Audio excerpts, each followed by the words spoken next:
es importante, a ver, con tanto la hemorragia digestiva alta como con la baja, ver el grado de gravedad del paciente, ¿está bien? El grado de compromiso hemodinámico, lo que la otra vez hablábamos, no es lo mismo que el paciente tenga una hemorragia masiva, donde pierda un 40% de su volemia, ¿está bien? Y eso lo hace rápidamente y lo va a descompensar, a un paciente que va sufriendo una hemorragia en forma crónica, donde eso le permite al organismo ir adaptándose hemodinámicamente, ¿está? Entonces, tanto en la hemorragia digestiva alta como en la baja, tenemos que ver todo el entorno del paciente, la causa que lo produjo, poder encontrar la causa, como hablábamos la otra vez, no solo compensarlo. Por un lado, nosotros, ni bien entra un paciente con una hemorragia digestiva, tenemos que empezar a compensarlo, ¿está? Paralelamente, ir buscando, entre el anamnesis, el examen físico y los estudios complementarios que pidamos, tenemos que ir buscando el diagnóstico para cerrar esa canilla, ¿está bien? Porque si nosotros le pasamos sangre, lo expandimos al paciente y demás, nada, llega un momento que si la canilla sigue abierta, sigue perdiendo. Como entra sangre, sale, ¿está bien? Entonces, tenemos que buscar, paralelamente a que nosotros compensemos al paciente, tenemos que buscar el diagnóstico, ¿está? Bien. ¿Qué se imaginan patologías comunes que puedan, de lo que saben de la vida y lo que han estudiado en PAT y demás? ¿Qué patologías creen que pueden dar un sangrado, una hemorragia digestiva baja? De la vida, les digo, ¿eh? Úlcera péptica. Sí, pero esa es más alta. Una adenocarcinoma de colon. Un tumor, está bien, un adenocarcinoma o un tumor de colon, sí, bien. Infecciones parasitarias en el colon. ¿Infecciones? Parasitarias. Bien. Obvio. Colitis ulcerosa. Bien. ¿Otra cosa que hayan escuchado o hayan estudiado, leído en Pato? Hola. Bueno, hay varias, ahora vamos a ir viendo, ¿está? Hemorroides es una de las causas que también puede dar sangrado, divertículos, ¿está? Ahora vamos a ir viendo todo. Bien. Brian, con respecto a la úlcera péptica, sí podría llegar a hacerse el tránsito, digamos, se va a ver de las características de la hemorragia digestiva es alta, por la úlcera péptica es alta, arriba del glándulo de Treins es alta, pero la podríamos ver como una hematoquesia, por ejemplo, que sería las características de un sangrado bajo, si está aumentado el tránsito, ¿está? No sé si... Sí, no te fue la pregunta que te voy a decir. No, está, pero igual está bueno lo que dijiste para poder aclararlo. Úlcera péptica sería alta, ¿no? Una hemorragia digestiva alta, pero nos puede llegar a dar las características de una baja, que es una hematoquesia, si ese tránsito está muy acelerado. Entonces no está mal lo que vos decís de pensar en una alta, ¿está? Y también tenemos que hacer el diagnóstico, porque capaz que el paciente viene con una hematoquesia, pero tiene el tránsito totalmente aumentado y resultó ser una hemorragia digestiva alta, ¿está? Sí. ¿Me entendieron el razonamiento que les digo? Sí. Lo tenemos que tener como un diagnóstico diferencial, una úlcera péptica con un tránsito aumentado, que nos va a dar las características de una hemorragia digestiva baja, pero no sería una hemorragia digestiva baja. ¿Está bien? ¿Bien?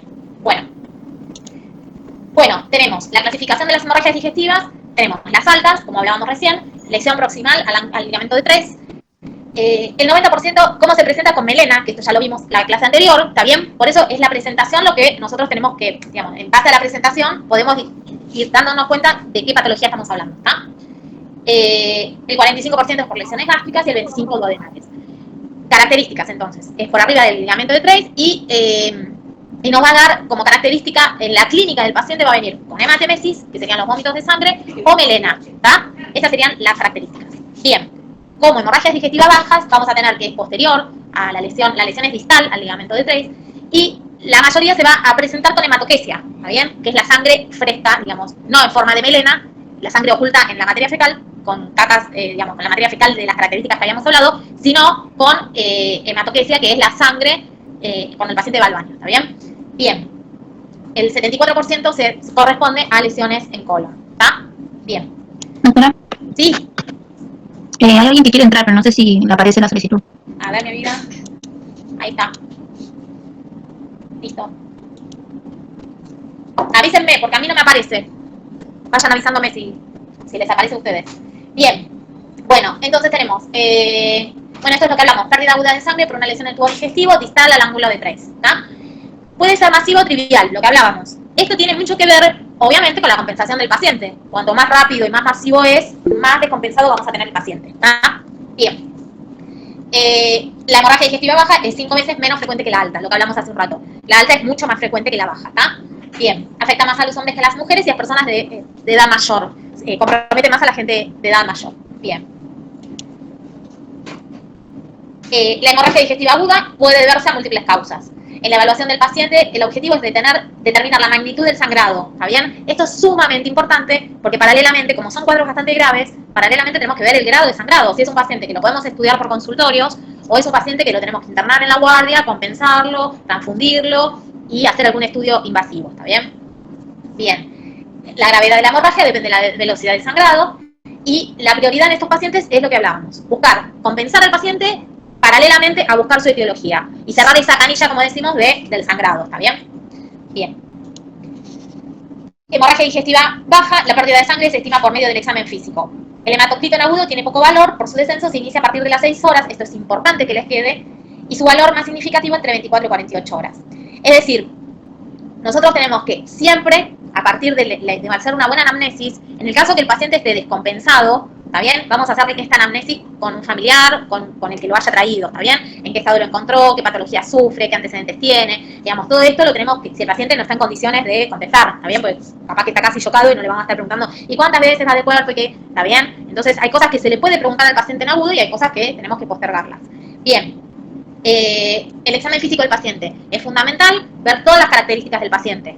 La palidez mucocutánea, cómo está en la presión, la frecuencia cardíaca, en qué, digamos, si tiene una buena hidratación. Todos estos signos nos van a traer y vamos a ver en qué grado estamos parados, ¿está? Bien. Y el hematocrito, es cierto que nosotros, si el paciente comenzó con una hemorragia digestiva, inicialmente, por lo que decíamos la otra vez, inicialmente el paciente vamos a tener un hematocrito que no es el real, ¿ok? Porque es el que el paciente venía, todavía es como que no se marca la pérdida que tuvo.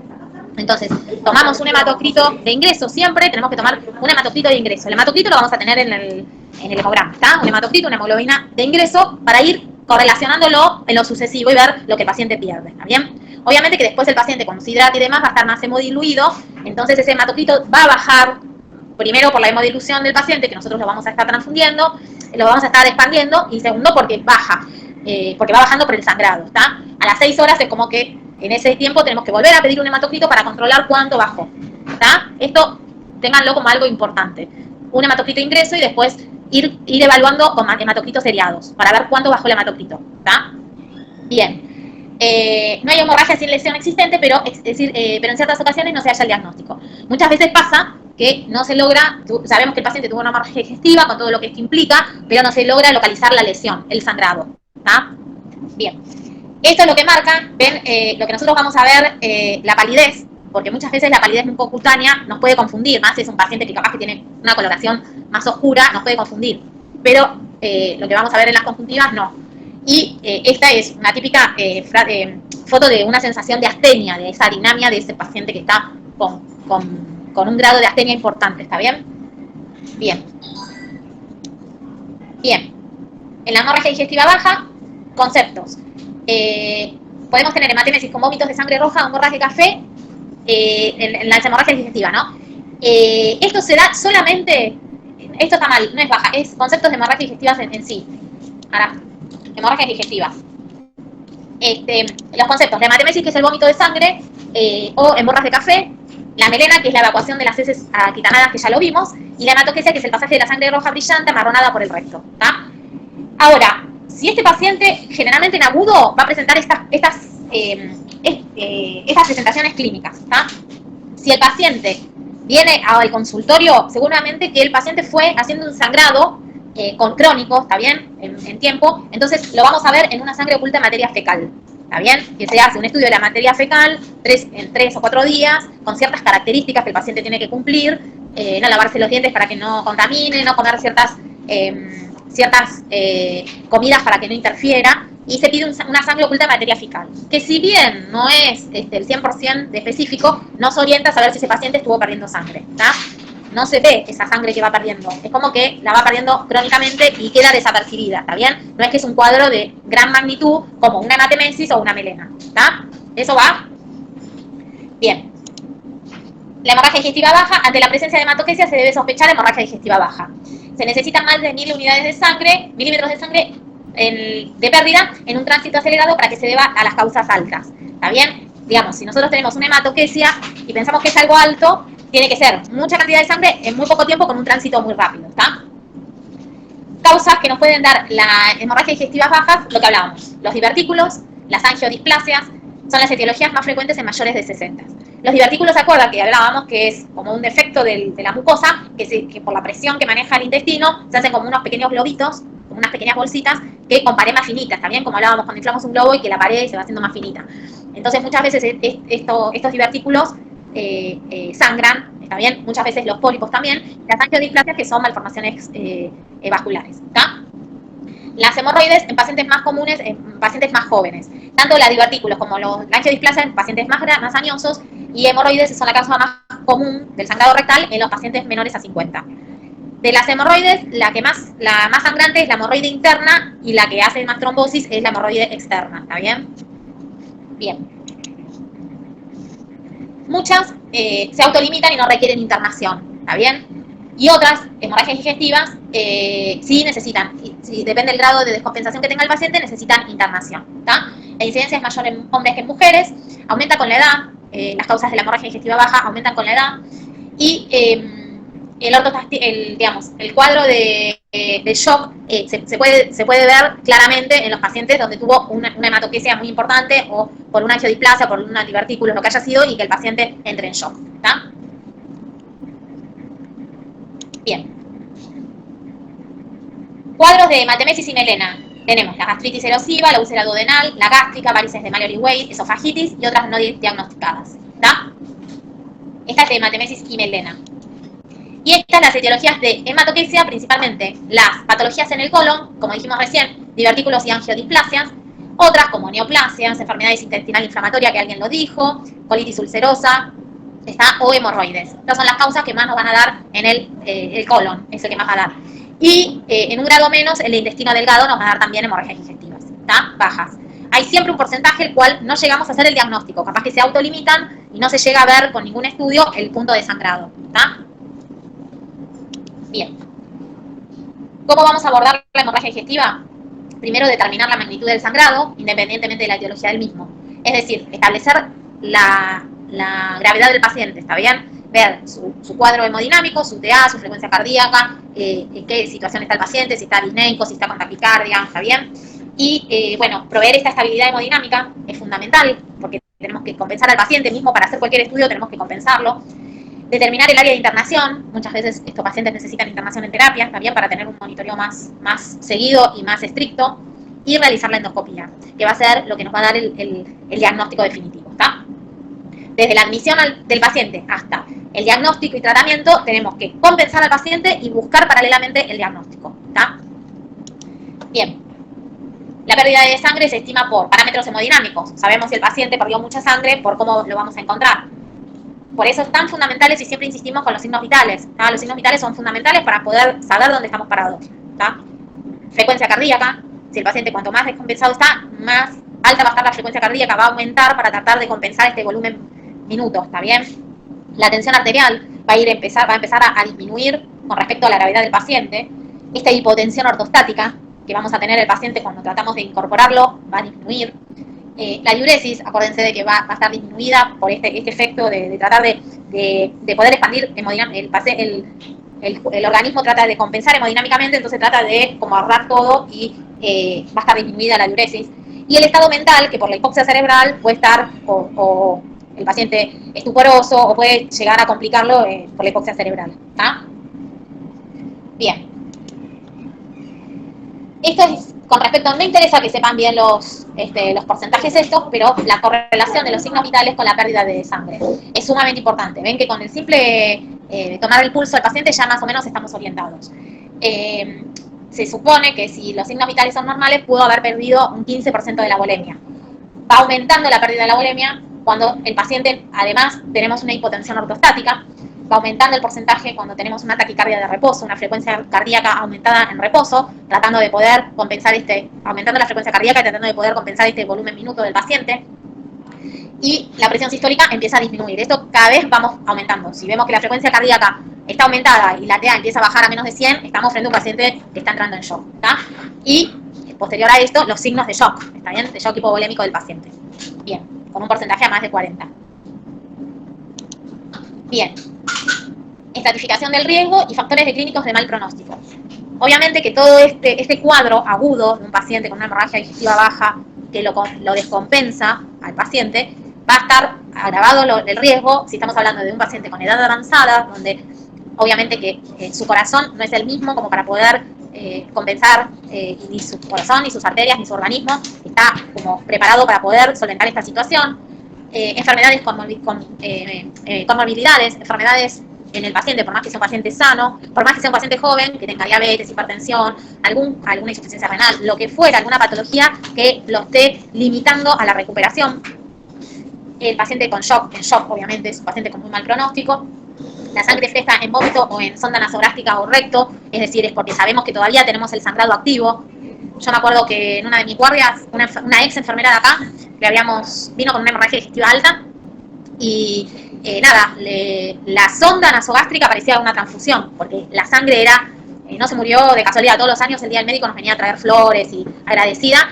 La sonda parecía como que era la transfusión, estaba la transfusión y la sonda no sabía cuál era cuál, porque la sangre que perdió la operó uno de los cirujanos de la guardia y hicimos la endoscopía en el Fiorito y en ese momento no teníamos para hacer endoscopía y nada, pero era terrible la cantidad de sangre. Así que bueno, cuando nosotros vemos con los vómitos frescos, porque vemos de que todavía está activa la hemorragia, que no coaguló la lesión y que no está cerrada, ¿está? Cuando empieza a disminuir la hemoglobina o el hematocrito, también vamos viendo de que bueno, el paciente sigue perdiendo sangre, cuando necesitamos que transfundirlo, obviamente, y hemorragia secundaria a esto, ¿está? Bien. Bajo riesgo. Hay pacientes que sí, los vamos a encontrar en consultorio, capaz que le pedimos un laboratorio, y este paciente cursa con una anemia, y empezamos a investigar como al revés, su cuadro, al paciente no lo trae el cuadro de la hemorragia digestiva, sino que lo trae un control o lo que fuera, o viene por otra cosa, a la guardia, nosotros vemos que está anémico, y ahí empezamos a investigar si es seguramente que puede ser o alta, depende de las características, o si es alguien mayor, una persona mayor, pensar en que puede ser esto silente, está bien que no le da síntomas, pero que viene sangrando, tenemos que pensar en alguna patología de colon, como alguien, me parece, no me acuerdo quién había dicho al principio. Bien, entonces tiene bajo riesgo, entonces este paciente podemos hacer un seguimiento ambulatorio, lo vemos que está con 26 de hematocrito y capaz que el anterior control tenía 32, está bien, entonces decimos, este paciente lo vamos a empezar a estudiar con ciertas, ahora vamos a ir viendo, ¿no? Hacemos un seguimiento ambulatorio, presencia de un adecuado soporte domiciliario, si este paciente puede, no está descompensado, y si tiene ausencia de factores que tengan mal pronóstico, si este paciente lo podemos manejar en forma ambulatoria. Los de alto riesgo son los que van a requerir internación, obviamente, los que tienen factores de presencia de mal pronóstico, criterios endoscópicos como que tiene un sangrado arterial, un coágulo adherido, un vaso visible o varices esofágicas. Todas estas características sí obviamente nos va a estar dando de que el paciente está en un cuadro de gravedad, lo cual lo tenemos que internar y monitorear estrictamente. ¿Está? Bien. La hemorragia digestiva baja, orientación diagnóstica. Por los síntomas con el que viene el paciente, si viene con un dolor abdominal, podemos pensar en una isquemia intestinal, en una enfermedad inflamatoria intestinal o en una rotura de aneurisma aórtico. Si nosotros viene el paciente con un dolor rectal, ¿está bien? Que lo refiere más en la zona rectal, ¿no? Como un dolor abdominal difuso, podemos pensar o en hemorroides, acuérdense que las que sangran son las internas por el tipo de epitelio que tiene, y las fisuras anales, ¿está? Son las que nos pueden llegar a dar sangrado, y acompañado a dolor rectal, digamos. El dolor, las características del paciente que nos va a referir, nos va a llevar a pensar en una cosa o la otra. Una hemorragia indolora la puede tener los divertículos, una angiodisplasia o también hemorroides, ¿está? Cuadros con constipación. Muchas veces el paciente, con constipación podemos pensar en neoplasias o también podemos pensar en hemorroides, ¿está bien? Los cuadros de constipación muy importantes, al aumentar la presión en el intestino, pueden generar estas crisis agudas de hemorroides, ¿está? Y las neoplasias, hay que preguntarlo, el tema del ritmo evacuatorio del paciente, si el paciente pasa mucho tiempo con constipación y a veces hace cambios evacuatorios, que pasa de constipación a diarrea, son cosas que las tenemos que pensar para pensar en una neoplasia del intestino, ¿está? Y diarrea con sangre, enfermedad inflamatoria intestinal o algún proceso infeccioso, ¿está bien? Que nos pueda dar una diarrea con sangre, ¿está? ¿Vienen bien hasta ahí o estoy yendo muy rápido? Bien, bárbaro. Bueno, etiología según la frecuencia. Las del colon, que son las más frecuentes, nos van a, como hacia la cabeza puede ir la diverticulosis, las angiodisplasias, la colitis isquémica, las hemorroides, cáncer de colon o pólipos en el intestino, ¿está bien? Enfermedad inflamatoria intestinal, la colitis por radiación, por tratamientos oncológicos, ¿está? Y que generan radiación y generan todo un proceso inflamatorio local y puede dar sangrado también. Úlcera de recto, y post-polilectomía, que cuando posteriormente a hacer el tratamiento puede también sangrar, ¿está bien? En el intestino delgado ya tenemos es menos frecuente y pueden ser las angiodisplasias, tumores, úlceras, enfermedad de Crohn, divertículo de Meckel y fístula ortoentérica. Estas son las características que podría ser. Y un porcentaje muy bajo que nos daría las características de un sangrado de hemorragia digestiva baja sería la hemorragia digestiva alta con un tránsito acelerado, ¿está? Y por otro origen, 5% por otro origen que no se descubre, ¿está? Pero las causas más comunes son estas y más o menos ténganlas en mente, sépanlas como para saber a qué diagnósticos poder pensar cuando el paciente viene con esto, ¿está? Bien. Con la edad, esto es con respecto a con respecto al dolor, cómo venía el paciente, si venía acoplado la hemorragia digestiva con alguna otra característica. Con respecto a la edad, lo que vamos a pensar es esto. Si son mayores de 60 años, puede ser o diverticulitis, una angiodisplasia, una colitis isquémica, y neoplasias y pólipos. Estas son las cosas que tenemos que pensar.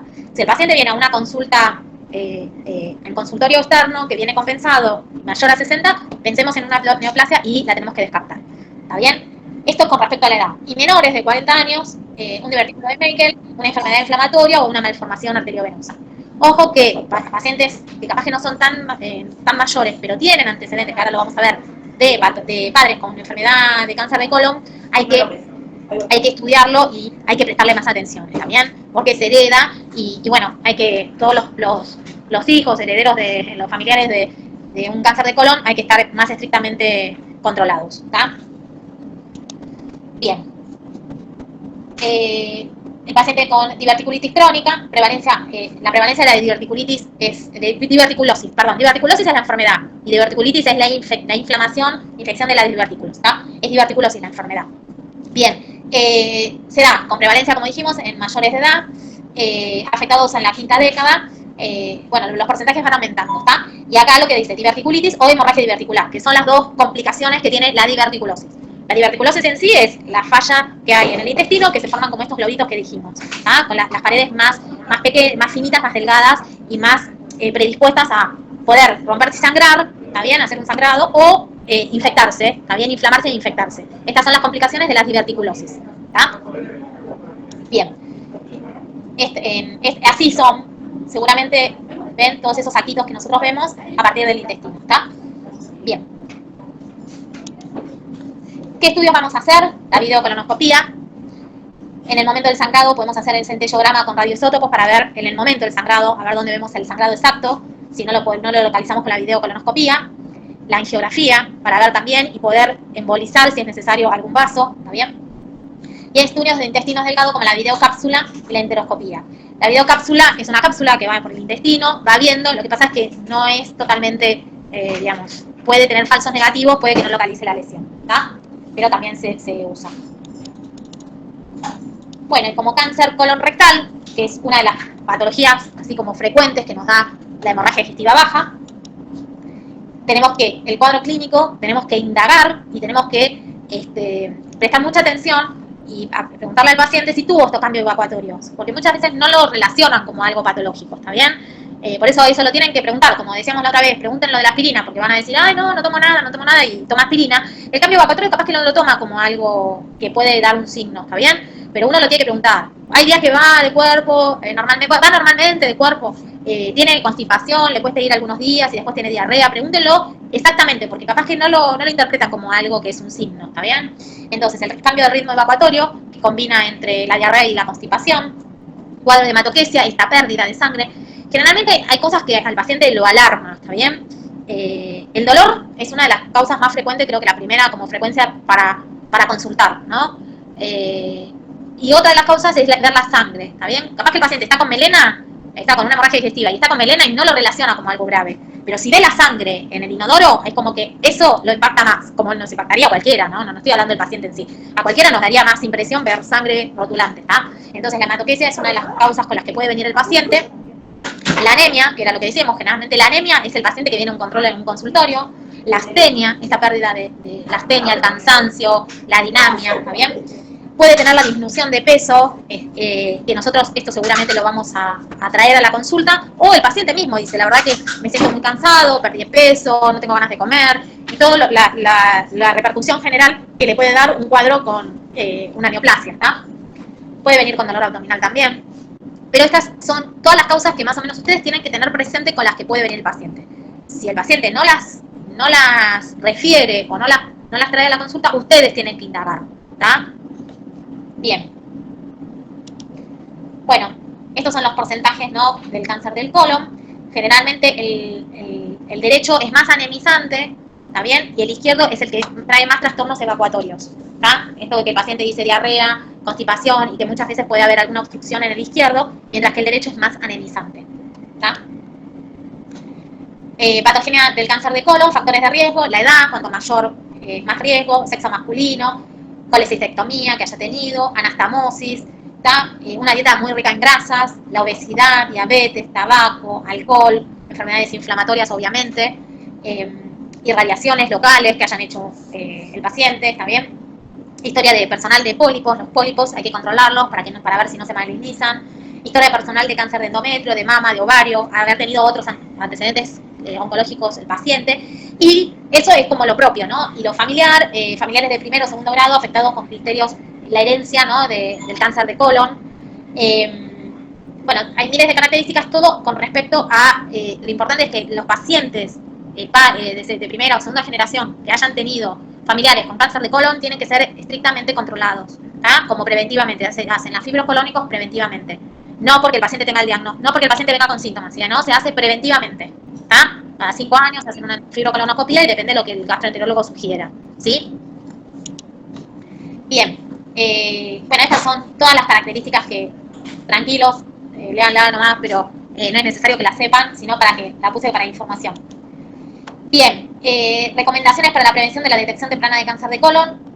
Sangre oculta en materia fecal, es la SOMF, más la rectosigmoidocolonoscopía. Había la videocolonoscopía a mayores de 50, pero los que tienen antecedentes con familiares se adelanta la edad de comienzo de control con la fibrocolonoscopía. ¿Ah? La sangre oculta en materia fecal, obviamente que es algo con lo cual empezamos paralelamente. También muchas veces hacemos este análisis paralelamente, sabiendo de que en algún momento, si esto sale positivo, le vamos a tener que pedir una endoscopía, porque solo nos dice que hay sangre en la materia fecal, no es muy específico, ¿tá? Pero se hace en forma de screening. ¿Quieres doctor? 20 días. ¿Y después depende de nosotros o de cirugía? No, porque es consultorio. ¿Solo consultorio? No. Primero estadística y después nosotros. Después va a pasar lo mismo que la otra vez, ¿no? Y con 20 días, lo de pediatra. Ahí. Bueno, igual todavía no están dando los días. Igual tenemos que hablar eso de dividir en 2, no dar todos el 1 de julio. No tenemos que volver a reforzar eso. Porque hablemoslo hoy o mañana porque... Bien. Como otros diagnósticos, le podemos pedir centellograma con radioisótopos, que es no invasivo, tiene una alta sensibilidad, pero se debe hacer en el momento del sangrado, ¿está bien? Para poder ver dónde está el sangrado, ¿está? Y ver y localizar bien la lesión. Lamentablemente, nosotros no contamos con esto, contamos solo con la fibrocolonoscopía, pero si los pacientes siguen con un sangrado que no lo podemos ubicar con la fibrocolonoscopía, el centello es de validez, ¿está? Y la angiografía lo mismo, detecta el sitio anatómico del sangrado, no requiere preparación intestinal previa como sí la fibrocolono, ¿está bien? Puede usarse la embolización terapéutica. Si en la angiografía ven de que hay un vasito que está dando, se puede embolizar y ya está resuelto el problema, ¿está? Las desventajas, sensibilidad variable, debe realizarse durante el sangrado lo mismo que el centello, y las complicaciones que lleva una angiografía, ¿está bien? Y la fibrocolonoscopía tiene la localización bien precisa del sangrado, lo vemos bien el sangrado, y potencialmente intervención terapéutica. El endoscopista cuando está viendo puede coagular el vaso, puede actuar y no solo diagnóstico, sino terapéutico, ¿está bien? Y las desventajas es que, digamos, siendo una urgencia, en un cuadro grave, tenemos que preparar al paciente y a veces eso nos lleva en contra, porque el endoscopio, obviamente que si no está limpio el intestino no vamos a ver bien. Entonces esta es una de las contras. El riesgo de la sedación al paciente, ¿está bien? Con lo que esto implica. Y la sensibilidad es variable con respecto a la forma aguda, ¿está bien? Bueno, videocolonoscopía, diagnóstico de lesión, tratamiento de la lesión, es más eficaz para el control de la hemorragia, previene la recurrencia hemorrágica y reduce la mortalidad. Esto es lo que las ventajas que tiene con la videocolonoscopía, ¿está bien? Tenemos la angiodisplasia, una úlcera colónica con un vaso visible, una colonoscopía virtual por tomografía, ¿está? Son los diferentes estudios. Estos son tumores, los cuales se pueden tomar biopsias, con una endoscopía, ¿está? Y acá ven los lugares donde hay como el contraste, ven que pasa y acá hay como una obstrucción, ¿está bien? Eso nos habla de algún tumor, ¿está? Generalmente los izquierdos son los que más tienen esta alteración y puede hacer un hígado, ¿está? Las tomos las pedimos siempre posterior a hacer un diagnóstico de un CA de colon. ¿Para qué? Para estadificar al paciente, ¿está bien? Para ver si el paciente tiene ganglios, si son positivos o no, para ver si tiene metástasis a distancia, qué órganos compromete. Esto siempre que nosotros hacemos un diagnóstico de una neoplasia, posteriormente tenemos que hacer una tomo para estadificar al paciente. Que no los vamos a torturar nosotras con la estadificación. Los van a torturar en parto y en cirugía. Nosotros no los vamos a torturar con eso. Sí queremos que en la clínica la piensen y lo sospechen, ¿está bien? Y que si eventualmente en el anamnesis aparece un antecedente familiar, puedan hacer preventivo, que se haga el control preventivo, ¿está bien? Bueno, chiquis, ¿alguna pregunta? ¿No? Bueno, la semana... A mí me quedó una pregunta. Sí, decime. Ya no, me quedo dándome vueltas en la cabeza. El alcohol favorece las hemorragias digestivas altas más que nada, ¿no? Sí, sí. Igual la mala alimentación, la mala hidratación, digamos, todo lo que sea en exceso también repercute. Sobre todo en el intestino, en las bajas, sobre todo para el cáncer de colon y demás, es el tema de todo lo que sea irritantes también. Y las comidas ricas en grasas, todo eso es malo. Y el alcohol lo que no favorece, no solo en la alta, sino en la baja también, el tema de las hemorroides. Todo lo que es alimentación y demás, que pueda lograr una distensión, que sean irritantes, repercute también en el intestino, ¿tá? Pero lo que vos decís es que claramente el alcohol en exceso puede dar un cuadro de gastritis erosiva, ¿tá? También repercute en el bajo, pero bueno, en el alto sí, también. Claro. ¿Quedó claro eso? Gracias. Sí. Sí, gracias. Con hemorroides, generalmente, bueno, hay que sacar todo lo que ya lo vamos a ver en la otra etapa, ¿no? Sacar todo lo que es irritantes, los mismos que para arriba, para la hemorragia digestiva alta, y lo mismo para la baja. Bien. ¿Alguna pregunta más? ¿Algo? Lo importante de todo esto es ver el cuadro del paciente, cómo viene el paciente, si es un paciente, primero, verlo clínicamente, si está compensado o descompensado. Si es un paciente que viene compensado a la consulta, estudiarlo. Y si es un paciente que viene descompensado a una guardia, compensarlo y paralelamente ir buscando el diagnóstico, ¿tá? Pero ante todo compensarlo, ¿tá? ¿Bien? Sí, perfecto. Bueno, hoy a la tarde nos estamos encontrando con los grupos para hacer los prácticos, ¿tá? Y bueno, nos vamos conectando de a poco. Con el resto, bueno, nos vemos la semana que viene. Nos queda una o dos clases de... Algunas capaz que se las subimos y otras se las daremos el martes. Y ya la semana que viene hacemos renal. Empezamos con renal. Terminamos con gastro y empezamos con renal, ¿tá? Bueno, chiquis, que tengan linda tarde. Algunos los veo a la tarde y a otros la semana que viene. Buen fin de. Gracias. Gracias.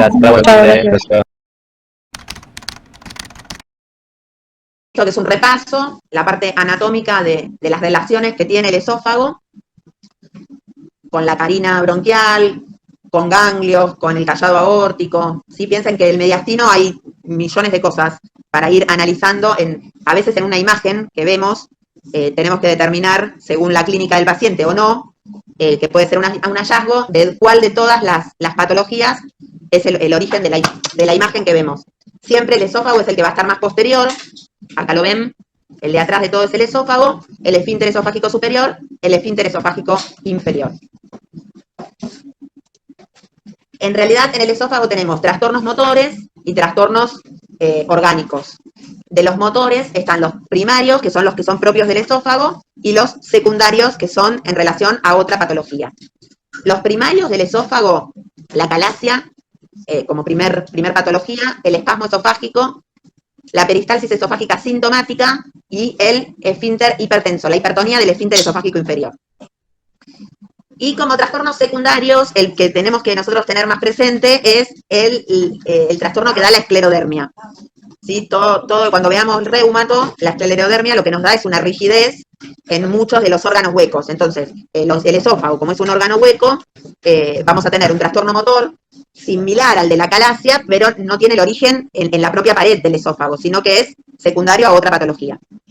Otras enfermedades del tejido conectivo, la diabetes mellitus, por la autonomía, por la patología autonómica, ¿sí? La polineuropatía autonómica que tiene el diabético, que tiene todos trastornos digestivos por la pérdida de esa autonomía, la enfermedad de Chagas, que nos va a dar una calasia, pero no una calasia, como lo vamos a ver después, de origen primario, sino que es secundaria al Chagas, que en nuestro medio es común, lo más común es la patología de lo digestivo, la colónica, pero después de la colónica está la esofágica.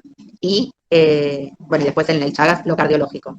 Y después la pseudoobstrucción intestinal idiopática crónica, que son pacientes que hacen, como habían visto con Eve, en generalidades, que hacen pseudoobstrucciones, como que hacen una parálisis en el movimiento, en el peristaltismo a nivel intestinal, y dan estas obstrucciones, y son pacientes que repiten. En general, los pacientes añosos son los que tienen más trastornos motores que los adultos jóvenes o que los jóvenes. ¿Cómo vamos a estudiar estos trastornos motores? Tenemos tres maneras de estudiarlos. A través de una seriada de esófago gastroduodenal, con una manometría o con una pH-metría. La seriada es un método de un examen complementario que es una imagen radiológica con la deglución de un líquido de contraste y con múltiples imágenes en distintos momentos y en distintas posiciones. Se ponen en la cama de rayos, es una cama especial que los va cambiando de posición y se va dejando escurrir por las paredes del esófago y del estómago ese líquido de contraste y vamos a ir viendo cómo se dibuja. Acá, por ejemplo, tenemos una imagen típica de una seriada de esófago gastroduodenal con las distintas partes que se ven. Ay, lo hizo en hoja 4. Le tenía que decir que la 4. Perdón. Era para hacer en hoja oficio y no le avisé. No importa. Ahora después vemos. Bueno, en esto, que sería la seriada, le damos a beber el líquido de contraste y se va a ir, no se ve acá más arriba, pero era una imagen bastante representativa, se va llenando todo el esófago, que acá se ve la parte inferior, el 1 del esófago. Esta sería el fundus gástrico, que cubrió la pared y escurrió, y ven que está como se ve así en las imágenes, como que escurre el líquido de contraste hacia el antro, la curvatura menor, la curvatura mayor, el antro píloro, el píloro, la primera porción del duodeno, la segunda porción del duodeno y la tercera porción del duodeno. Esto acá está gráfico, tiene referencias. Ver una seriada, la verdad, que es bastante complicado. Y después cuando vayamos viendo lo que tenemos que ver, las distintas patologías, vamos a ir viendo en los líquidos de contraste, si le falta como una parte que sale para afuera, es que hay una úlcera, porque se mete en una úlcera, se mete en un huequito. Si le faltaría el líquido de contraste, es algún pólipo o alguna formación vegetante hacia la luz, en vez de verse el borde nítido, se va a ver una parte que no rellena, porque es la que está ocupada por esa formación. ¿Se entiende esto de cómo tienen que ver los bordes, más que nada? A ver, ¿qué pasó? Bueno, continuamos. Entonces, acá en el aire y en una anécdota es difícil de explicar y no les puse imágenes para no confundir porque no es el tema de hoy. Pero en las seriadas lo que tendríamos que ver es el relleno esofágico. Lo demás lo vamos a ir viendo cuando veamos la clase de patología de estómago o patología de duodeno. Otra de las formas de medir los trastornos motores del esófago, decíamos, era la manometría, que en realidad lo que mide es la presión en las distintas regiones del esófago, en los dos esfínteres, en el superior y en el inferior, y toma el registro en un papel, como si fuese lo del electro. Capaz que de fisio, ¿se acuerdan de fisio de haberlo visto? Un que detecta así la actividad eléctrica del músculo, ¿no era? Exacto. No me acuerdo el nombre. Como que mide la presión que genera esa actividad eléctrica, hace una constricción y va progresando. La onda se ve en el primer registro de arriba, después relaja ese y va progresando la onda y se va registrando. ¿Ahora? Sí, ahí sí. Bueno. Entonces, por tercera vez, vamos con la manometría. Aparte de medir las presiones de los dos esfínteres, lo que ve es el progreso de la onda peristáltica, ¿sí? Va a aparecer dibujada la contracción esofágica en el superior y se va a ir viendo cómo se dibuja en el trayecto del esófago. Otra de las formas de medir es la pH-metría. Lo que hace, por una sonda también endoscópica, evalúa el pH a nivel del cambio mucoso, ¿sí? Lo normal es que el pH sea mayor de 4, ¿sí? Con un cambio que se tolera como normal, entre un 5 y un 10% entre la duración del estudio. El estudio es la endoscopía, ¿sí? Mediante la endoscopía. Como prototipo del trastorno motor del esófago que vamos a ver, vamos a hablar de la acalasia. ¿Se acuerdan de Pato lo que era acalasia?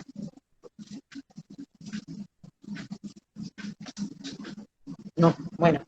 Es el trastorno motor esofágico primario caracterizado por una relajación ausente o anormal del esfínter esofágico inferior. Y hay ausencia de peristaltismo. Entonces, ¿qué va a pasar con ese esófago? va a estar dilatado, ¿sí? Va a estar contraído el esfínter en tensión permanente con una hipertonía, y lo que está por arriba de esa hipertonía se va a dilatar, porque no va a progresar. Pero no va a progresar porque haya una formación, un cáncer o algo que obstruye la luz. No va a progresar porque no tiene peristaltismo, y además esto está en hipertonía, no se relaja el esfínter. Entonces la definición es esa: la ausencia del peristaltismo y la ausencia de la relajación ausente o anormal del esfínter esofágico inferior. ¿Sí? Entre los 30 y los 40 años. La destrucción neuronal del plexo de Auerbach es la etiología del trastorno primario. Acuérdense que dijimos que podían estar secundarios. Secundarios estaban en nuestro medio el Chagas y la diabetes, como los más frecuentes. Esto en general es congénito, como cuando veamos lo de Colon, que también hay ausencia del plexo, y es congénito, ¿sí? ¿Qué clínica va a tener? ¿Qué es lo que a nosotros nos interesa? ¿Qué clínica va a tener este paciente? Lo que más va a tener es disfagia. ¿Se acuerda alguno de lo que vio con Eve en generalidades que era la disfagia? Dolor y molestia al tragar. Exacto. Puede ser. Uno siempre que el paciente refiere que tiene trastornos en la deglución, tiene que hacer el interrogatorio si es a sólidos o a líquidos. Entonces tenemos que saber si ese trastorno es a sólidos, puede ser un trastorno no tan severo, porque hay que ver que si mastica, si tritura, si no tritura, si traga las porciones casi enteras. Entonces igual hay un trastorno, pero ya cuando la disfagia es a líquidos, hablamos de que tiene algo puntiforme, de que no pasa ni el líquido por esa luz. ¿Se entiende? Otro de los síntomas es la regurgitación. ¿Qué pasa con eso que no progresa? Llega un momento que hay un tope, se llena y lo regurgita, lo vomita, y lo vomita tal cual lo tragó. Lo deglutió, quedó en el esófago, no tiene ningún proceso digestivo, no tiene ninguna... no hay contenido gástrico, para diferencia de cuando nosotros hablamos de que es un paciente que vomita. ¿Se entiende? Que viene algo digerido y viene con contenido gástrico. Entonces la diferencia de la regurgitación es esa. A veces no lo llega a vomitar, a veces le sube hasta la garganta, sienten como una acidez, como que la comida le llega a la garganta y no la vomitan. Y vuelve a bajar. Entonces ahí también hablamos de una regurgitación. Otros síntomas que suele tener el paciente con trastorno esofágico es la pérdida de peso.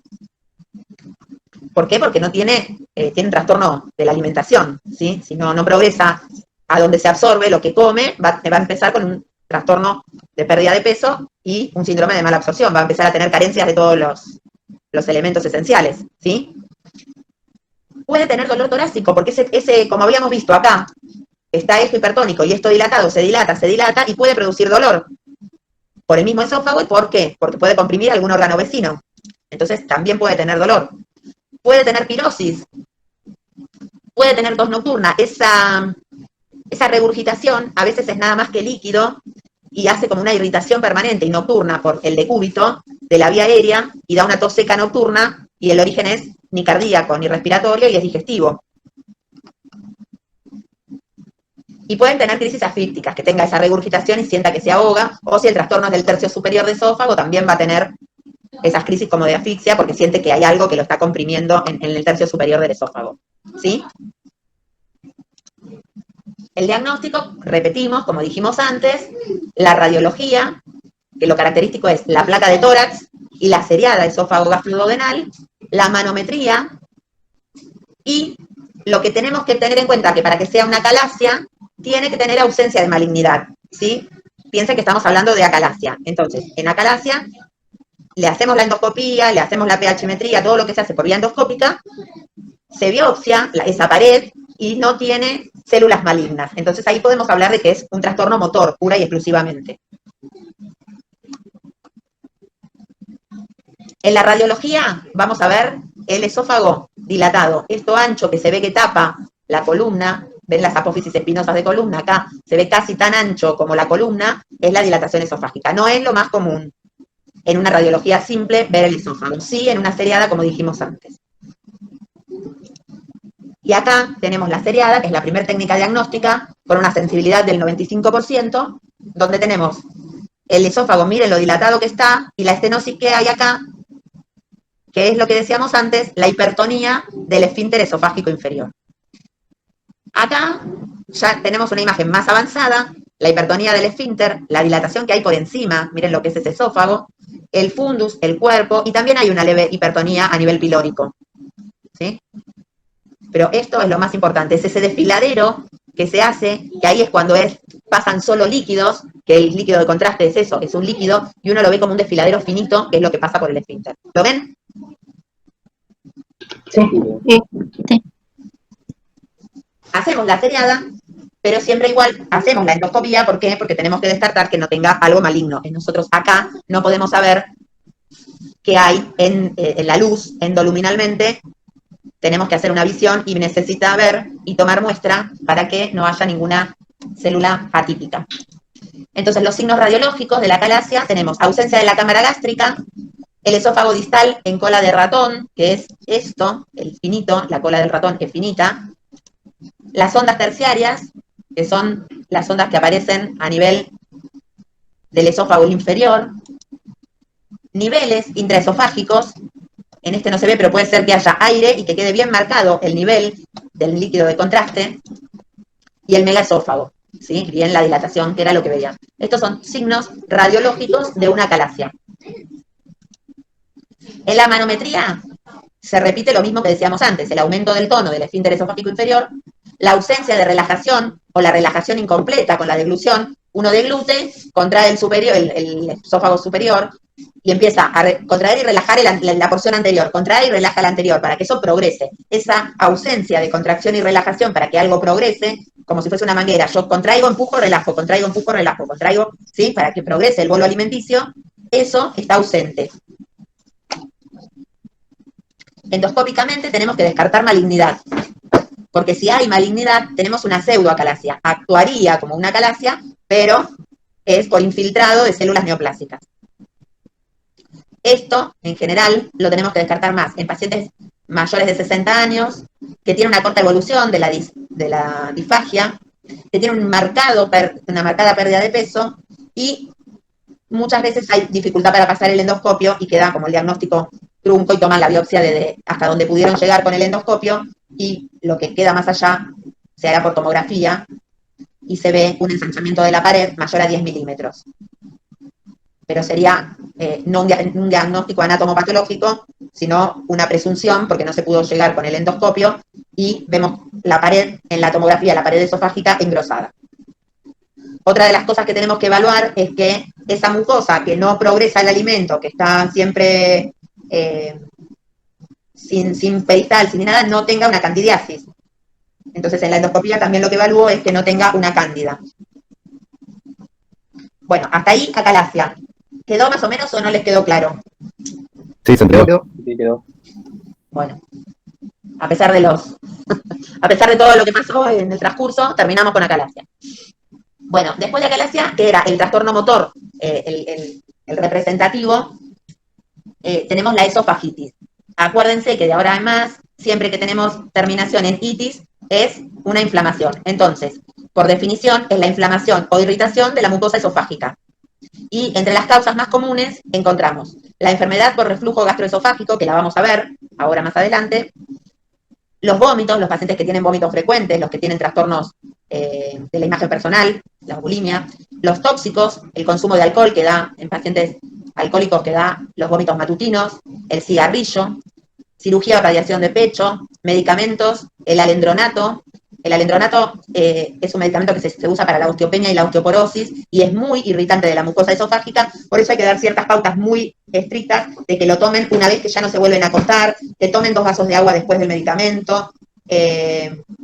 ¿Por qué? Para que ese progrese sí o sí y no quede en la mucosa del esófago y produzca una severa irritación.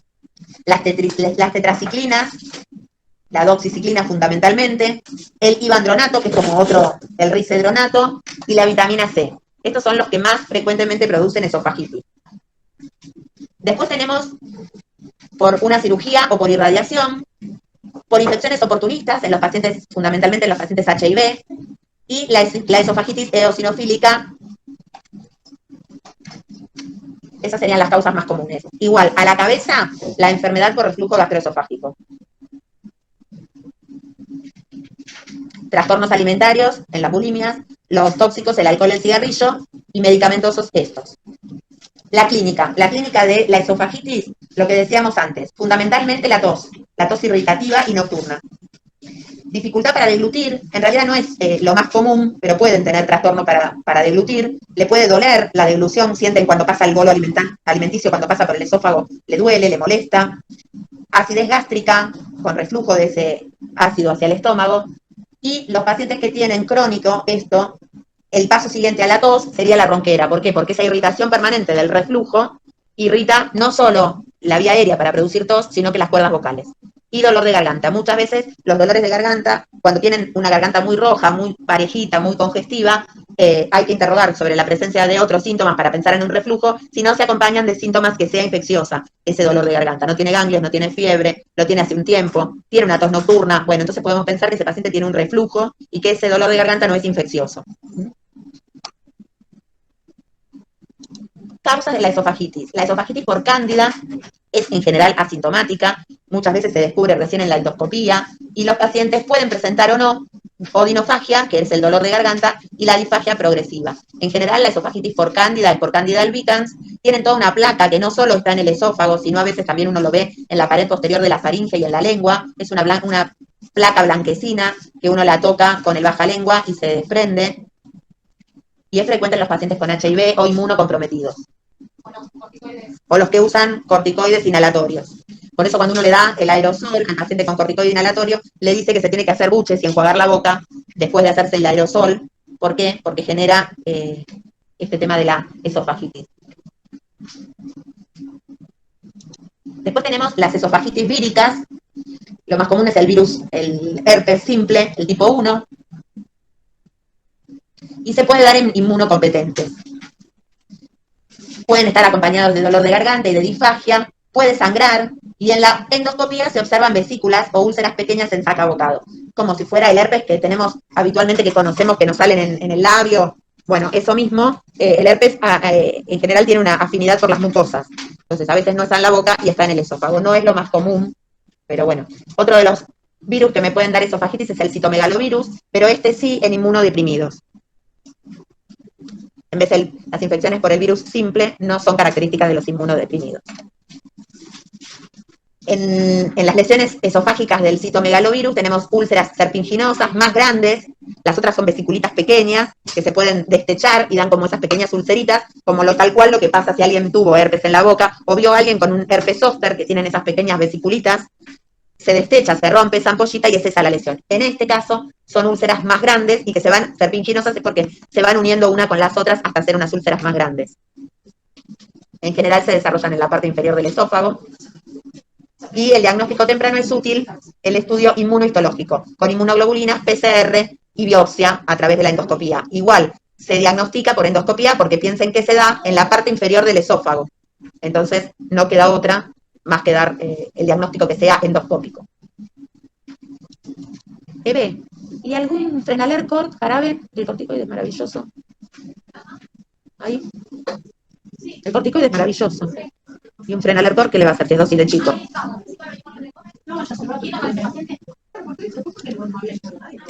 Bueno, después tenemos la esofagitis por radiación, en pacientes que están en radioterapia por tratamientos oncológicos, o pacientes que reciben conjuntamente quimio y rayos, y hay drogas, como estas que están acá, que no tienen por qué acordárselas, la doxorubicina, la bleomicina, la ciclofosfamida y el cisplatino. Esas drogas, si reciben rayos y esas drogas, hacen una esofagitis porque sensibilizan las mucosas a la acción del rayo. Piensen que esto lo van a recibir en general pacientes que ya no tienen una opción de un tratamiento quirúrgico. En el esófago, cuando hay alguna patología maligna, es muy difícil la resolución quirúrgica y tienen muy mal pronóstico de una buena respuesta a un tratamiento quirúrgico, y es una cirugía de muchas horas, hay muchos órganos en el mediastino y en general siempre tienen compromiso de algún órgano vecino, entonces muchas veces se opta por el tratamiento quimio y rayos, ¿sí? Porque no tiene opción quirúrgica, mucho más los del tercio superior de esófago. Bueno, y ahora llegamos a la vedette de la patología esofágica, que es la enfermedad por reflujo gastroesofágico, o ERGE.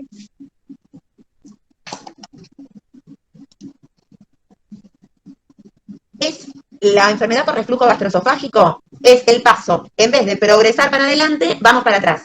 es el paso retrógrado del contenido gástrico hacia el esófago, sin esfuerzo. No es que es porque tiene un reflejo del vómito, porque provocó el vómito, como en los anteriores casos. Esto es, el esfínter esofágico inferior es no continente y el contenido gástrico pasa hacia la luz del esófago. ¿Se entendió? Sí, sí.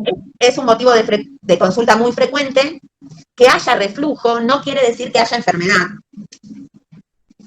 sino es enfermedad por reflujo gastroesofágico cuando aparecen los síntomas o las lesiones anatomopatológicas.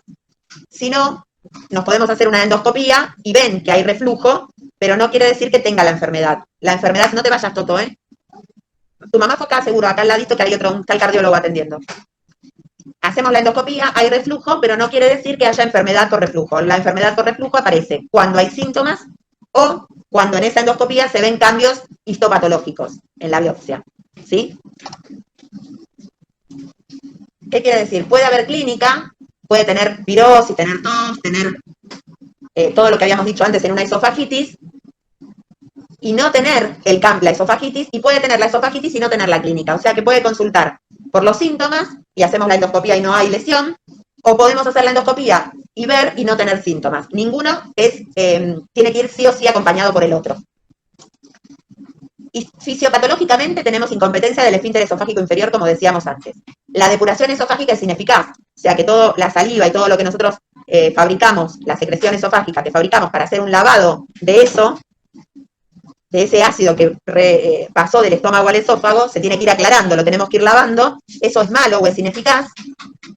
Y a su vez hay una alteración en el estómago. En el estómago puede haber hipersecreción ácida, puede estar dilatado, entonces al estar dilatado el estómago hace que suba esa acidez, que ese esfínter no es incontinente, pero al aumentar la presión en el estómago sube para el esófago, o que haya un mal vaciamiento gástrico, entonces también queda dilatado, porque hay algo en el píloro, yo sigo ingiriendo, no se vacía, cada vez está con más tensión ese estómago, ¿y qué hace? Hace que exista ese reflujo, sin que haya una alteración propia del esfínter esofágico inferior.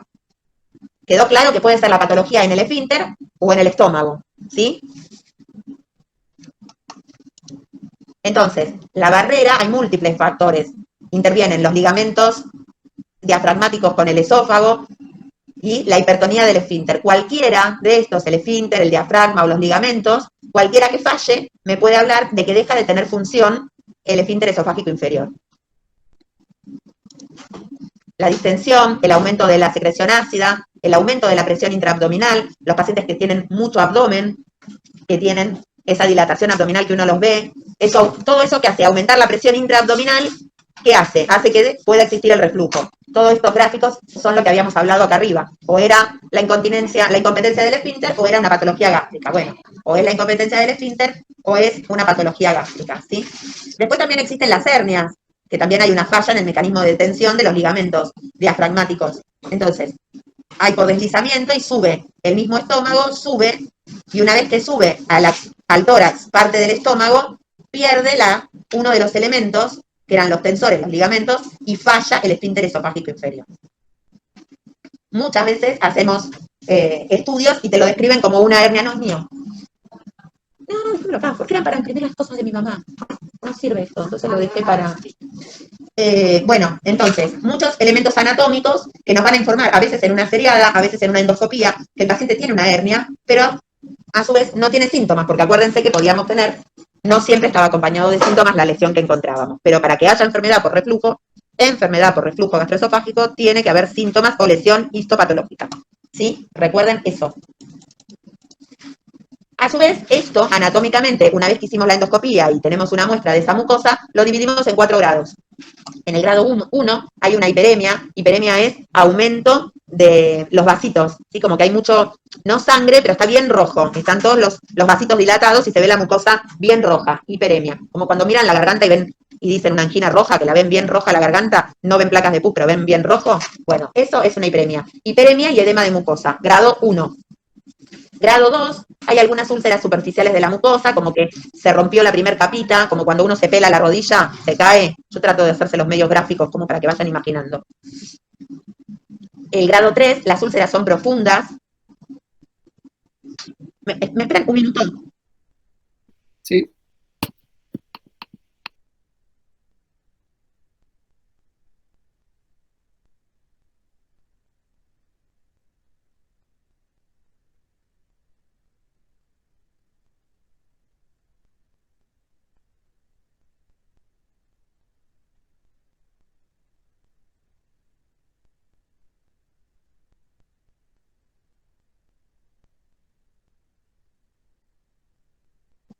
Perdón, pero habíamos hecho venir a la hermana de una administrativa y que no quiero que me siga esperando. Bueno, el grado 3, las úlceras son más profundas y lo que empieza a haber es un acortamiento muscular. Empieza a haber una retracción en el músculo.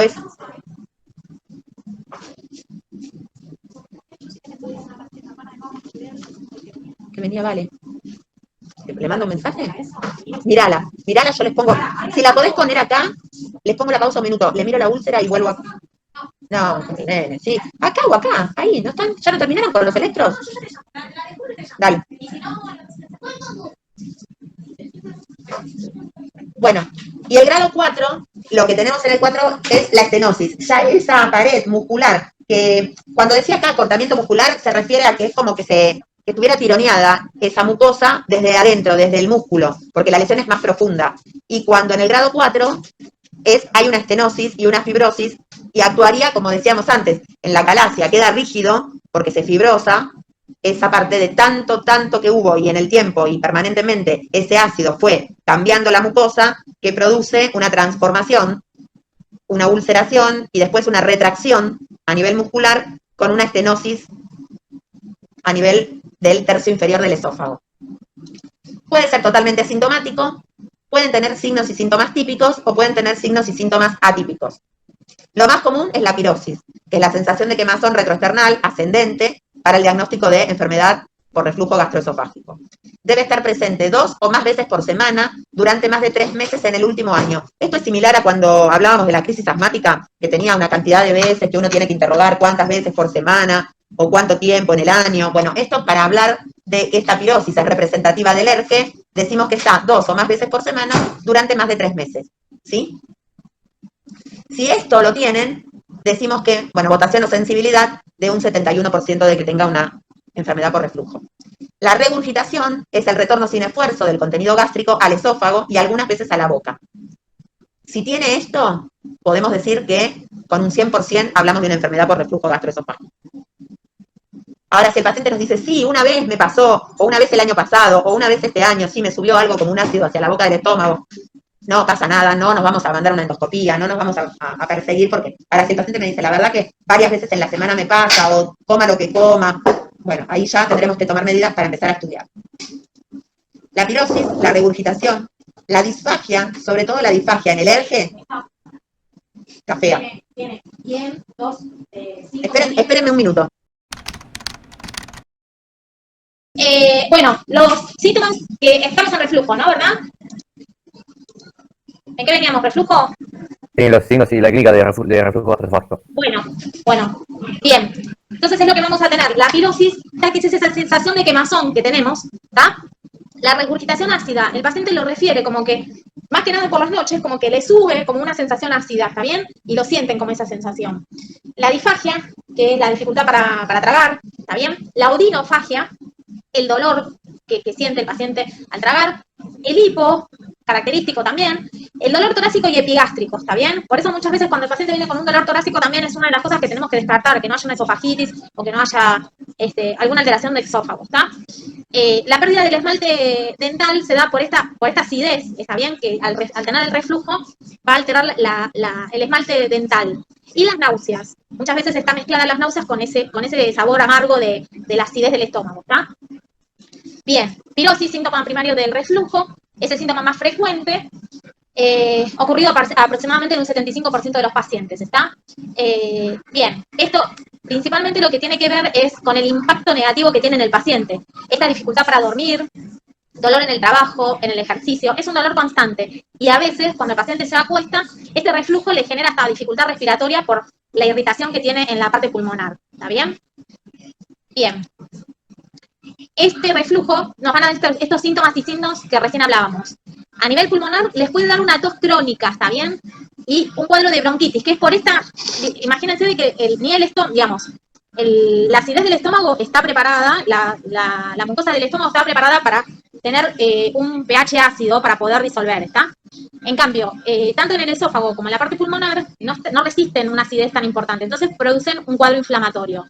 Podemos tener una tos crónica y persistente del paciente, una bronquitis, que es un cuadro, está en el 13, está con dolor de muela, está con infección en la muela, me lo traje. Las pacientes, mi hijo, mi peque, como el tuyo. Y una compañera mía más. Serruchamos ¿La cama o? O serruchamos paciente o serruchamos camilla. Usted qué cree. Ya casi no entra, ¿eh? Están en el 13, Tere. ¿Me parece? Sandra con la paciente. ¿Te duele la muela o se rateo por eso? No, sí, está triste que no fue. ¿Ah, te duele en serio? Muy bien. Tenemos un cuadro de bronquitis, asma, con sibilancias, está bien, por esta irritación que tenemos, hasta podemos llegar a un absceso pulmonar. Muchas veces tienen dolor precordial, esa sensación, venía adentro, pa, dolor precordial, que da esta sensación por esta, digamos, que a veces se puede llegar a confundir este dolor, ¿está? Muchas veces con el espasmo esofágico genera un dolor, imagínense que está detrás del esófago del corazón, entonces es como que, bueno, puede dar un cuadro similar. Y muchas veces estos pacientes consultan por también problemas de otorrinos, ¿está bien? Laringoespasmo, difonía, ¿está bien? Esa tos persistente, el dolor faríngeo constante, una disfagia intermitente por el proceso este inflamatorio, que cuanto más inflamatorio esté, más disfagia da, esa odinofagia, puede llegar a dar cuadros de otitis media y aclaramiento de la garganta, ¿está bien? Todo es con respecto a este cuadro que estamos viendo, ¿está? Bien. Entonces, tenemos los síndromes esofágicos y extraesofágicos. Los síndromes sintomáticos, el paciente va a tener ese reflujo típico, lo va a reproducir como ese reflujo, eso que le sube, ¿está bien? Y en forma ácida, que muchas veces eso hasta genera las náuseas y vómitos de la acidez, y un dolor torácico por el reflujo. ¿Esto qué pasa? Va a generar una injuria, lo que hablábamos recién, ¿no? El epitelio del esófago no está preparado para solventar o para desembarazarse de la acidez del estómago, ¿está bien? Con la misma, de la misma categoría que el estómago, que sí puede. Y va a dar una esofagitis por reflujo, ¿está bien? Va a dar este cuadro inflamatorio, en un principio va a ser inflamatorio, y esta inflamación puede llegar a dar una estenosis, ¿está bien? ¿Y qué pasa? Como vieron, de que, bueno, en general, por este grado de inflamación, el esófago va a tratar de adoptar medidas como más preventivas, y se va a metaplasiar, ¿está bien? Y puede llegar a un esófago de Barrett. Y de acá a un paso a un CA de esófago, ¿está? Bien. Y como síndromes extraesofágicos, lo que habíamos hablado hace un rato, asociaciones establecidas, el síndrome de tos por el reflujo, la tos constante, la laringitis, todo lo que dijimos recién, ¿está bien? Imagínense que es todo proceso inflamatorio, todo, donde está la parte respiratoria, que puede comprometer la parte respiratoria, ¿está bien? O la parte de otorrino, ¿está bien? Bien. Bueno, esto, el grado, si llega a esofagitis, el porcentaje que no llega a esofagitis, el porcentaje que llega a esofagitis y el porcentaje que se complica o se maligniza, ¿está bien? Bien. Métodos diagnósticos, por un lado la clínica del paciente es muy importante para que nosotros podamos hacer un diagnóstico. El tratamiento endoscópico, ¿está bien? La endoscopía, siempre, acuérdense que para las vísceras huecas es fundamental, porque nosotros con el endoscopio podemos ver la mucosa, podemos ver si hay lesiones, podemos tomar muestras, entonces es fundamental en todo lo que sea órgano hueco, en este caso esófago, pedir una endoscopía, y eventualmente si queremos ver las presiones que maneja el esófago, lo vamos a ver con un monitoreo de una pH-metría, ¿está bien? Para ver la acidez que maneja el esófago. Bien, esófago de Barrett es lo que veníamos diciendo, ¿está bien? El esófago trata de hacer un cambio en su morfología para poder solventar esta acidez. Entonces hay una metaplasia y llegamos a un esófago de Barrett, ¿ok? Es la transformación metaplásica del epitelio esofágico. Es una patología perineoplásica, lo que habíamos dicho hace un rato, ¿está bien? Esto, si no se revierte, puede ir a un CA de un cáncer de esófago, ¿está? Y displasias, nuevos estudios han demostrado la regresión de la displasia severa leve, ¿está bien? Bien, factores patogénicos. Una incompetencia del esfínter esofágico inferior, ¿está bien? Donde permite esa incompetencia que hace que lo que va del estómago vuelva al esófago. Ya terminamos. Ya está poquito. Terminamos. Bueno. Agresividad del material, termino esta diapo, por lo menos. Agresividad del material refluido, es decir, si es muy ácido, está bien lo que va a regurgitar, si es un contenido muy ácido. ¿Por qué no mirás a Betty? No. ¿Por qué no mirás a Betty? ¿No? La vimos hoy. Disminución del aclaramiento esofágico, esta que disminuye, ¿está bien? Y no permite que bueno, no permite desembarazarse al esófago de esta acidez, disminución del mecanismo de defensa de la mucosa, ¿está bien? Retardo del vaciamiento gástrico, al haber un retardo del vaciamiento gástrico, ¿qué pasa? Viene la regurgitación, o una hernia hiatal, ¿está? No, tener muestras no. Creo que en farmacia hay, fenofibrato, fíjate si hay, pero muestras no. Bien, bien. Es lo que dijimos hace un rato, o que tiene una ineficiencia en el esófago y permite el reflujo, o que lo que va, digamos, el reflujo, el contenido es muy ácido, ¿ok? La disminución de la presión, o que la motilidad, como el estómago no se desembaraza fácilmente de la acidez, hay un retardo en el vaciamiento gástrico, entonces esto produce el reflujo, ¿está? Estoy siendo más rápido para no quitarles más entretiempo, pobres. Bien, y esto es lo que se llama las hernias. Estos son los diafragmas, ¿ven? Entonces, es parte del estómago que, por una incompetencia del diafragma, sube a la parte torácica y esto permite el reflujo, ¿está? Es un deslizamiento, ¿está? Bien. Entonces, para mantener una homeostasis, ¿qué pasa? El reflujo patológico depende si la barrera de la mucosa y el aclaramiento esofágico son los factores defensivos. Si esto pesa menos que la bilis, la pepsina y todas las sustancias agresivas, si esto pesa más, vamos a tener un reflujo patológico con todo lo que sumamos, ¿está bien? Además de la disfunción del esfínter esofágico inferior, que permite que venga lo del estómago. ¿Van bien, no? Porque yo estoy yendo como muy rápido, como que lo entienden y, no sé, ¿van bien? Sí, creo que. Sí. Sí. Bueno, ya falta poquito. La endoscopía, como dijimos, en los órganos huecos, vísceras huecas es el gold standard, y tenemos el reflujo gastroesofágico, la erosión de la mucosa, célula pluripotencial y el epitelio cilindro. Y estas son las características que va a ir metaplasiándose, ¿ok? Técnicas de diagnóstico que tenemos, la endoscopía, la radiología, donde vamos a ver con contraste, vamos a ver el circuito del esófago, la pH-metría, la manometría, la pH-metría va a medir lo que es el pH, ¿está bien? La acidez del esófago. Y la manometría son las presiones que maneja. Y los radioisótopos a ver si hay alguna otra lesión, ¿está? La endoscopía, como dijimos, es el gold standard de esto. Si bien los otros estudios los pedimos, pero la endoscopía lo vamos a ver y vamos a poder tomar las muestras. El esófago de Barrett con una mucosa gástrica enrojecida y metaplasiada, ven acá que se ve, potencial maligno y hay que tomar muestras, ¿ok? Para ver si estamos frente a una lesión premaligna, ¿está? Esto es los pasos, los grados, donde vamos a ver erosiones únicas o múltiples en un solo pliegue, solo eritema. En el grado 1, grado 2, erosiones múltiples y pueden ser confluentes. Grado 3, múltiples y circunferenciales. Y ya en el grado 4 puede haber un grado de estenosis o acortamiento del esófago dado el gran grado de inflamación crónico, ¿está? Bien. Hacemos un monitoreo de ambulatorio del pH, es portátil, estudios a corto o a largo plazo, valora la capacidad del esófago para eliminar el ácido, mide la presión del esfínter esofágico inferior. En estos valores ya es diagnóstico de que no tiene la fuerza como para poder cerrar el esfínter, y registra el número de episodios, depende del pH que tiene, y permite relacionar los síntomas con el reflujo gastroesofágico. ¿Está? Todo esto es lo que nosotros vamos a hacer una línea, va a hacer una línea de qué pH maneja ese paciente durante el día. ¿Está bien? Y el cáncer de esófago, que sería el paso posterior, ¿está? Como primero tenemos un proceso inflamatorio, que es por la esofagitis. Esta metaplasia se convierte en un esófago de Barrett, que es preneoplásico, y posteriormente pasamos a un CA de esófago. ¿Qué se imaginan que puede tener como clínica un CA de esófago? Disfagia, dificultad tragar. Bien, tal cual. ¿Y vos qué pensás? ¿Qué va a ser la disfagia? Por una función mecánica. ¿Eh? Por una función mecánica, principalmente. Muy bien.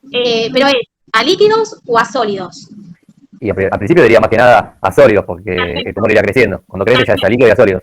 Perfecto, porque muchas veces cuando es funcional y que no tiene fuerza, tolera mejor el paciente tragando, digamos, en el esófago lo que hace es progresiva. Entonces primero lo sólido va teniendo dificultad con lo sólido, mientras cuando es una cuestión mecánica, lo sólido a veces lo baja mejor que el agua al paciente, ¿está bien? En un CA de esófago, como bien dijo Brian, primero es a los sólidos y va siendo progresivo, primero pedazos más grandes y cada vez más pequeños hasta que después no puede pasar el agua, por el tema de que va aumentando el tumor, ¿está bien? Y va cerrando el conducto, ¿está? Tenemos el porcentaje, estas son las características, la clasificación de los tumores que tenemos: el carcinoma epidermoide, un 90%, el adenocarcinoma un 20%, y el adenocarcinoma de la unión esófago-gástrica. Estas son la clasificación del estirpe tumoral, ¿está?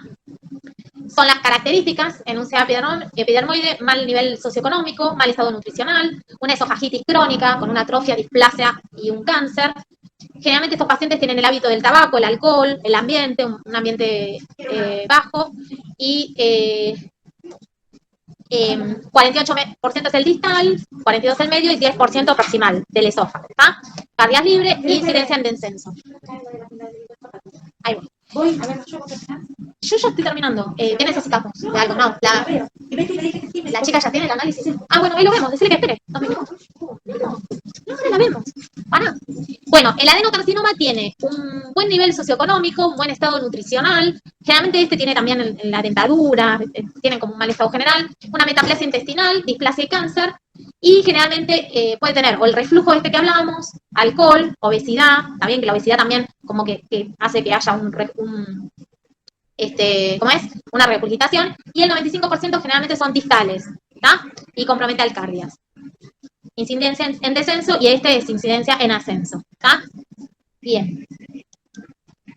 Enfermedades preneoplásicas es sumamente importante la endoscopía, por eso hablamos, para poder prevenir, ver lesiones preneoplásicas. ¿Está bien? Una detección precoz del CA de esófago. Tenemos el esófago de Barrett con displasia, la esofagitis cáustica, acalasia, antecedentes de CA en el tracto aéreo superior, es decir, todo lo que podemos prevenir y ver cuando son lesiones que sabemos que en algún momento van a terminar en un CA. ¿Está bien? Y la clínica, como decía bien Brian, una disfagia progresiva, primero a los sólidos y luego a los líquidos. A medida que se va cerrando el esófago por el tumor, va cerrando la circunferencia del esófago y va, va aumentando la incapacidad para poder tragar, ¿está bien? Entonces al principio el paciente se ahoga con pedazos de comida más grandes y después cada vez progresivamente, cada vez lo tiene que cortar más chiquito, hasta que en un momento solo tolera líquidos y posteriormente ni líquidos tolera, ¿está bien? Bien. Síntomas de repercusión general. Cuando ustedes vean esto de repercusión general, es para todos los pacientes que tienen alguna enfermedad que haga una repercusión general en el peso, en el color de piel, en todo su estado general, estasténico, adinámico. Son todas la repercusión que tiene una patología que puede ser, qué sé yo, en este caso un tumor, generalmente lo dan los cáncer, ¿está bien? Pero bueno, también puede ser un paciente que esté con otras características y tenga un diabético que esté mal controlado y que tenga una repercusión general. Generalmente repercusión general lo utilizamos para decir a los pacientes que tienen un CA o un tumor, ¿está bien? A eso se le cayó a Tere cuando entró, no sé qué dice. Pérdida de peso, anorexia, anemia, astenia, adinamia. Todas las A, anorexia, adelgazamiento, anorexia, anemia, astenia, son generalmente el signo de repercusión, ¿está bien? Y es importante preguntarlo esto, ¿está? Y otros síntomas tenemos la odinofagia, la regurgitación, la cialorrea. ¿Saben lo que es cialorrea? Ay, yo te quería decir. Espera, eso te quería decir, espere. Ah, bueno. ¿Para qué? No, te quiero decir otra cosa antes. Para. Ah, bueno. ¿La vio la mujer? Perfecto. Listo. Ahora te digo algo. Bien, cialorrea, sí, ¿quién dijo? A ver. Perfecto. No, está bien, es pérdida de saliva, es la caída de la saliva, ¿está bien? Es esa, como tiene un aumento, como no lo puede tragar, el paciente elimina, se le cae la saliva, ¿está? Perfecto. Bueno, dolor, también puede tener dolor en la zona, la tos irritativa, ¿está bien? Muchas veces también porque como tienen dificultad para tragar, puede que algo vaya para la vía respiratoria y eso le genere tos. Hematemesis, obviamente, y halitosis, que es el mal aliento, ¿está? Bien. También seguimos con la endoscopía, que es el gold estándar, y endoscopía, tomar mínimo 6 biopsias de las áreas, ¿está bien? De las áreas no necróticas, se toma las biopsias, siempre son mínimo 6, ¿ok? Bien. Ven acá cómo vemos el desfiladero, ven de que viene el contraste, y ven acá cómo está achicada la luz del esófago. ¿La pueden observar? ¿Sí? En una seriada, ¿bien? Esto es una seriada. Bueno, le vamos a pedir una radiografía de tórax frente y perfil, un tránsito varitado, que es este del esófago, en caso de sospecha de fístula, no usar iodo, un ATAC de abdomen con y sin contraste. El tránsito lo vamos a observar de esta manera. La tomo siempre pedimos para estadificar al paciente, ¿está bien? Para ver qué compromisos tiene a nivel de la región de torácica, abdomen, y muchas veces, pedimos con y sin contraste, ¿está bien? La mayoría. La endoscopía, obviamente, para tomar toma de muestra, y en el caso que veamos y que podamos, porque no en todos lados tenemos la tomografía por emisión de positrones, que es el PET, para evaluar si hay metástasis a distancia. ¿Está bien? Son estudios un poco caros, no contamos todos los hospitales con estos, pero bueno, es lo ideal, ¿ok? Bueno, y llegamos al fin. Fui muy rápido, chicos. El último tramo, No, ¿no? estuvo bien. Bueno, yo porque